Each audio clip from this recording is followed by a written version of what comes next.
Salam, sabahınız xeyir olsun əziz tamaşaçılar. Həftənin yeni günüdür və Sibsi Sport İnfo səhər yenidən sizin qarşınızdadır.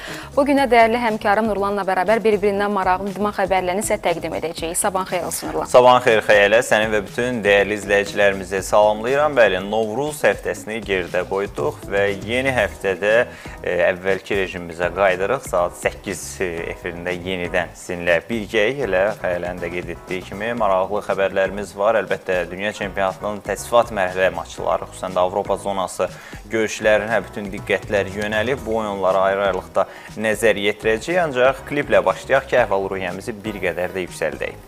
Zülfiyə Xanbabayeva və Mir Yusifin ifasında dostum dinlədi. Təbii ki, səmimi dostluqların ömrü hər zaman uzun olur. Mənim yeganə təəssüfləndiyim məqam o klipi izləyərkən o açıq hava konsertləri ilə bağlıdır ki, uzun müddətdir ki, ölkəmizdə də pandemiya ilə əlaqədar olaraq belə mərasimlər, konsertlər keçirilmir. Elə pandemiya demişkən, son sutka ərzində tamaşaçılar 10.590 test nümunəsi götürülüb və 1831 yeni yoluxma faktı aşkarlanıb. 545 yeni sağalan sayı var və təəssüflər olsun ki, 27 nəfər bu virusdan dünyasına dəyişib. Hazırda aktiv xəstə sayı 16.559-a bərabərdir. Hadisələr, gedişat, nəticələr, statistika o qədər də ürəkaçan deyil. Həm yeni yoluxanların, həm də təəssüflər olsun ki, xəstəlikdən vəfat edənlərin sayı gündən-günə artmaqdadır.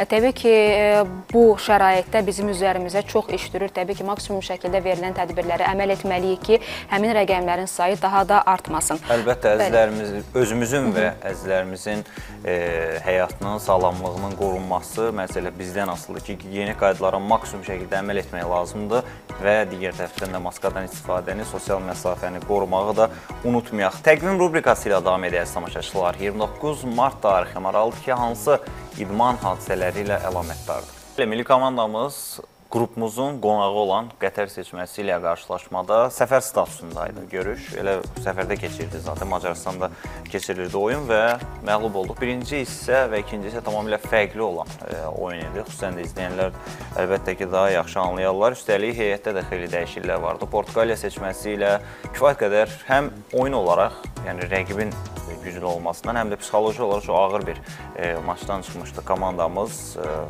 Ümumiyyətlə, Debiazini də ora aid etmək lazımdır. Çünki təkcə meydanda mübarizə aparan futbolçular yox, elə texniki zonada olanlar da müəyyən mənada oyunun ağırlığının üzərindən atmağa çalışmalıdır. Elə bunu mətbuat konferansında da bildirmişdi cənab Debiazi. Qətərlə görüşdə isə birinci hissədə fikrimcə heç də pis təsir bağışlamadı komandamız. Oyunçularımız yeni idilər, xüsusən də heyətdə bir neçə futbolçu vardı ki, ilk dəfə idi start etdi mübarizə aparırdılar. Amma ikinci hissədə ümumiyyətlə sanki o İlk 45 dəqiqədəki itirilən enerjinin bərpasında problem yaşadı millimiz və yekunda Asiya çempionlarına uduzduq. Təbii ki, Portuqaliya ilə qarşılaşma çox çətin alınmışdı komandamız üçün.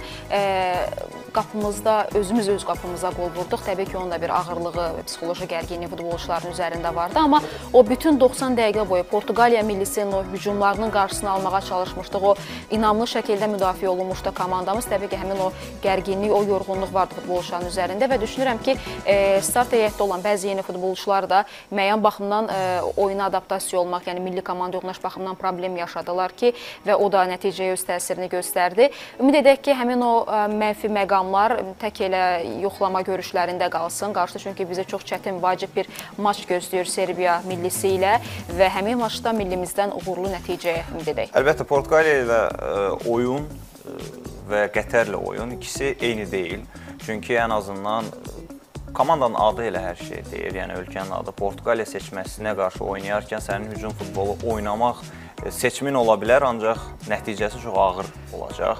Hətta bəzi izləyicilər var ki, futbol izləyicilər, bilmirəm futbol izləyicilər demək olar yoxsa yox. Yəni əksəriyyət bildirir ki, Azərbaycan millisi niyə Portuqaliyaya qarşı müdafiə futbolu oynadı? Yəni kifayət qədər gülünc bir düşüncədir. Çünki doğrudan da. Yəni hücum futbolu oynayıb bərbad nəticə almaqdansa, mən şəxsən müdafiə oyunu oynayıb belə nəticə almaq daha üstün sayıram. Belədir. Səndən daha güclü olan bir kollektiv, yəni qələbəyə iddialı olan, yəni o kağız üzərində iddialı komanda adı var. Təbii ki, onlar Portuqaliyanı, Azərbaycanı məğlub etməlidir, yəni məğlub etmək üçün meydana çıxırdı. Azərbaycan millisi müdafiə futbolu oynamadı.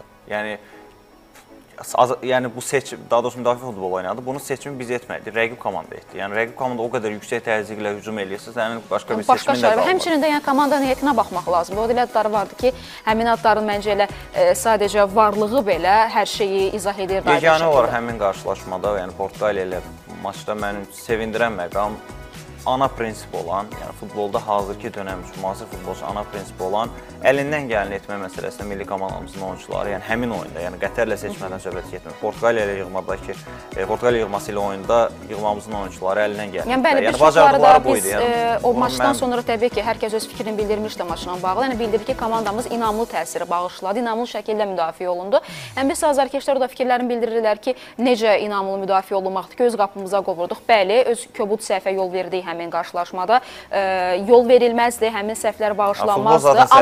Amma yəni bəli, səhvlər oynadı. Amma qeyd eləyək ki, yəni rəqib futbolçular bizim qapımıza yol tapa bilmədilər və onların hücumlarının qarşısını aldı. Amma öz kimi də bildirim, mənə elə gəlir ki, həmin hücum qol olmasaydı belə, ondan sonra Portuqaliya yığması qol vuracaqdı. Yəni sırf həmin qola görə millimiz uduzu demək də aşağı düşünmürəm. Yəni ki, komandamız ümumiyyətlə qapısını toxunulmaz saxlasaydı, yəni birinci hissə boyu, həmçinin də ikinci hissənin sonlarına yaxın komanda əlavə bir stimul gəlir, güc gəlir və rəqib də təbii ki, qol vurmaq üçün daha irəli atılır, səhvlər etməyə Portuqaliya seçməsi elə bir komanda ki, alternativ hücumlar təşkil etməyə bacarır. Söz. Bu ehtimallar üzərində danışmayaq. Ayın 29-unda bugün Serbiya millisi və Azərbaycan yığma komandasının baş məşqçilərinin mətbuat konfransı keçiriləcək. Tamaşaçılar onu bildirək. Saat 17:30-da rəqibin, saat 18:45-də isə bizim millinin mətbuat konfransı CBC Sport kanalı vasitəsilə canlı yayımlanacaq. İzləyə bilərsiniz əziz dostlar və sabah saat 20:00-da Bakı Olimpiya Stadionunda həmin görüş keçiriləcək. Milli komandamıza uğurlar arzulayırıq. Baş hakim Roy Reinschreiber, baş hakimin köməkçiləri David Bitan və Sergey Medzamberdir. 4-cü hakim David Fuchman, hakimlər briqadası İsraildəndir. İnanaq ki, komandamız həmin qarşılaşmada ən azından növbəti əzmkar oyunu nümayiş etdirəcək və xallarımızı qazanacağıq. Eyni zamanda qrupumuzda daha bir oyun var. Saat 22:45-dən etibarən Lüksemburg, Portuqaliya görüşü olacaq. Hazırda Serbiya və Portuqaliyanın hər ikisi 2 oyuna 4 xal toplayıblar. Lüksemburgun isə bir oyuna 3 xalı var. İrlandiya millisini məğlub etdi Lüksemburg. Azərbaycan və İrlandiya isə hələ ki xalsızdır. Bəli, indi isə dünya çempionatının seçim mərhələsi çərçivəsində keçirilən digər maçlarından danışaq. Gürcüstan, İspaniya həmin maç kifayət qədər maraqla gözlənilirdi və CBC Sport kanalı vasitəsilə də canlı təqdim olundu futbol sevərlərə və həmin maçda İspaniya 2-1 hesabı ilə qələbə qazandı.